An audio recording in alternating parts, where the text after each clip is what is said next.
ভাবুন তো, এমন একটা সামরিক যান যা গুলি, বোমা কিংবা আগুন কোনো কিছুই তাকে থামাতে পারে না।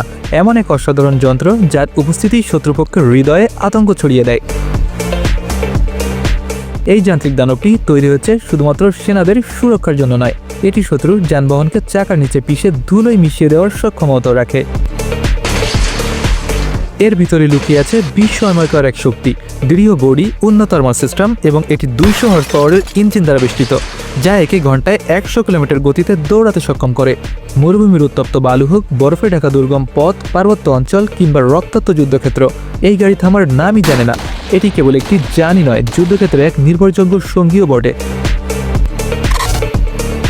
এক্সপ্লোশন প্রুফ স্যুট, এটি রাশিয়ার প্রতিরক্ষা প্রযুক্তিতে এক নতুন মাইলফলক। সিনেমায় প্রায় দেখা যায় বিস্ফোরণের মধ্য দিয়ে নায়ক অবিচলভাবে হেঁটে যাচ্ছেন, তাকে যেন কিছুই স্পর্শ করতে পারছে না।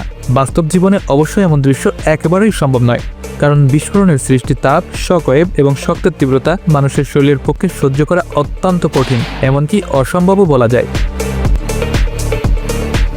তবে রাশিয়ার রাষ্ট্রীয় প্রতিরক্ষা কর্পোরেশন এই বাস্তবতাকে চ্যালেঞ্জ জানিয়েছেন। তাদের গবেষণা ও উন্নয়ন শাখা এমন একটি প্রতিরক্ষামূলক স্যুট তৈরি করেছে যা শুধু গোলাবারুদের বিস্ফোরণই নয়, শক্তিশালী মাইন বিস্ফোরণও সহ করার ক্ষমতা রাখে। এই স্যুটের কার্যকারিতা পরীক্ষার জন্য একটি বাস্তব মাইনফিল্ডে একটি সফল ট্রায়াল পরিচালনা করা হয়। উক্ত পরীক্ষায় কর্পোরেশনের একজন নারী কর্মকর্তা এই স্যুট পরিধান করে বিপজ্জনক মাইনফিল্ড অতিক্রম করে ফেলেন এবং তিনি সম্পূর্ণ নিরাপদভাবে গন্তব্যে পৌঁছেছিলেন। চিন্তা করুন এমন এক রোবটের কথা যে নিজেই সিদ্ধান্ত নিতে পারে, শত্রু শনাক্ত করে নিখুঁত গুলি চালাতে পারে, বোমা থেকে রক্ষা করতে পারে এবং নিজেদের দলের সদস্যদেরকে আলাদা করে চিনতেও সক্ষম। এই রোবটার কল্পনা নয়, এটা হলো স্বয়ংক্রিয় রোবট সিস্টেম, যেটি ভবিষ্যতের যুদ্ধক্ষেত্রের নিয়ম বলে দিতে যাচ্ছে। এই রোবটের মস্তিষ্ক হলো এআই ক্যাম্বার্ট মডিউল, যেটা রিয়েল টাইম ডেটা বিশ্লেষণ করে শত্রু শনাক্ত করতে সক্ষম হয়। শত্রু শনাক্ত হওয়ার সাথে সাথে সক্রিয় হয় টার্গেটিং সিস্টেম, যা গুলি চালানোর সিদ্ধান্তে এআই এর অনুমোদন ছাড়া কোনো পদক্ষেপ না নিলেও সেটি সুস্থ এবং স্বাভাবিকভাবেই কাজ করে। বল ট্যাঙ্ক একটি অত্যাধুনিক এবং ব্যতিক্রমধর্মী সামরিক যান, যা দেখতে গোলাকার হলেও এটি প্রচলিত ট্যাঙ্কের মতোই শক্তিশালী এবং কার্যকর। এর অস্বাভাবিক গঠন সত্ত্বেও এতে রয়েছে এক ধরনের ভারসাম্য রক্ষা করার অগ্রসর প্রযুক্তি, যা এটিকে দ্রুতগামী ও স্থিতিশীল রাখে। ফলে এটি গড়াতে গড়াতে চললেও মাটির উপর নিখুঁতভাবে চলাচল করতে সক্ষম। ট্যাঙ্কের অভ্যন্তরে ইনস্টল করা রয়েছে দুটি ছোট কিন্তু শক্তিশালী কামান, যা মিলিসেকেন্ডের ব্যবধানের লক্ষ্যভেদ করতে সক্ষম হয়। এ জানে কেবল একজনই বসতে পারেন, তিনি একাই এর নিয়ন্ত্রণ এবং আক্রমণ দুটোই পরিচালনা করে থাকেন। ফলে এটি পরিচালনার জন্য প্রয়োজন হয় চূড়ান্ত মনোযোগ ও কৌশল। ডোকিং MB3 হলো একটি উন্নত রোবোটিক মাল্টিমিশন ভেহিকল, যা প্রতিরক্ষা ও আক্রমণ দুই দিকেই কার্যকরভাবে ব্যবহৃত হয়।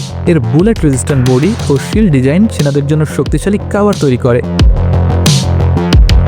এমনকি যানটির পিছনে 7 জন পর্যন্ত সৈন্য নিরাপদ আশ্রয় নিতেও পারে এবং সামনে অগ্রসর হয়ে শত্রুর বিরুদ্ধে অবস্থানও নিতে পারে।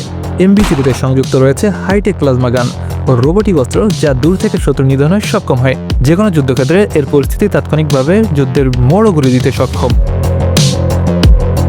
এটি সেনাদের নিরাপদে উদ্ধার করতেও সক্ষম হয়।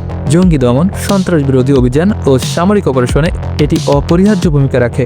উন্নত সেন্সর ও কৃত্রিম বুদ্ধিমত্তা ব্যবস্থার মাধ্যমে এটি শত্রুর অবস্থান শনাক্ত করতে সক্ষম। স্নো ব্রেকার মেশিন, শীতকালে যখন রাস্তা রেখে যায় সাদা বরফে, তখনই মঞ্চে আবির্ভাব ঘটে স্নো রিমুভাল মেশিনের, যা বরফ পরিষ্কারের দানব আকৃতির আধুনিক যন্ত্র। এই যন্ত্রগুলো অত্যন্ত শক্তিশালী এবং এটিকে তৈরি করা হয়েছে কষ্টসাধ্য পরিস্থিতি মোকাবেলার জন্য। পৃথিবীর নানা বরফ প্রবণ অঞ্চলে যেমন কানাডা, রাশিয়া, স্ক্যান্ডিনেভিয়া দেশগুলো এই মেশিন ছাড়া চলাচলই সম্ভব নয়। কিছু মেশিন আছে যারা বিশাল রাস্তায় একেবারেই বরফ গিলে ফেলে, আবার কিছু ছোট শহরের ফুটপাতেও কাজ করে নিখুঁতভাবে। এরা শুধু বরফই সরায় না, দুর্ঘটনা রোধ করে জীবনও বাঁচায়। দিনরাত কাজ করে এই যন্ত্রগুলো। যখন সবাই ঘরের ভিতরে নিরাপদ, তখন এদের কাজ যেন অনবিরত চলেই যাচ্ছে। হোভার কনসেপ্ট কার, চীন তৈরি করেছে এমন একটি গাড়ি যা উড়ে চলতে সক্ষম। 2026 সালের শেষেই রাস্তায় নামতে চলেছে বিশ্বের এই অত্যাধুনিক কনসেপ্ট কার। এই গাড়ি মাটি ছুঁয়ে চলে না, বরং এটি ভেসে চলে। ম্যাগনেটিক লেভিটেশন প্রযুক্তির মাধ্যমে গাড়িটি মাটি থেকে প্রায় 2 ফুট উপরে চলাচল করতে সক্ষম, ফলে শহরের কোনো স্পিড ব্রেকার, গর্ত কিংবা রাস্তাঘাটের ধাক্কা কিছুই তাকে থামাতে পারে না। এর গতি যেন অনবিরত চলতেই থাকে। সবথেকে অবাক করার ব্যাপার হলো ঘন্টায় এর সর্বোচ্চ গতি প্রায় 130 কিলোমিটার, এবং এটিকে একবার চার্জ দিলে চলতে পারে 100 কিলোমিটারও বেশি। এটি শুধু প্রযুক্তি নয়, এটি চীনের প্রযুক্তিগত দাপট আর ভীষণের এক জীবন্ত উদাহরণ। টাইটানোভা রোবট স্নেক আপনার সামনে শুয়ে আছে কানাডার তৈরি একটি 15 মিটার দীর্ঘ ও বিশাল আকৃতির রোবোটিক সাপ। এই অনন্য প্রকল্পটি অনুপ্রাণিত হয়েছে প্রাকৃতিক ইতিহাস প্রাণী টাইটানোভা ক্যারাস জেনেসিস থেকে, যা ছিল পৃথিবীতে বসবাসকারী ইতিহাসের সব থেকে বড় সাপ। বিজ্ঞানীরা আসলে দেখতে চেয়েছিলেন সাপেরা কিভাবে তাদের পা ছাড়া চলতে পারে, এবং সাপেদের পা ছাড়া চলার পিছনের বৈজ্ঞানিক রহস্যটা কি সেটা বিজ্ঞানীরা উন্মোচন করতেই এই সাপটি আবিষ্কার করেছেন।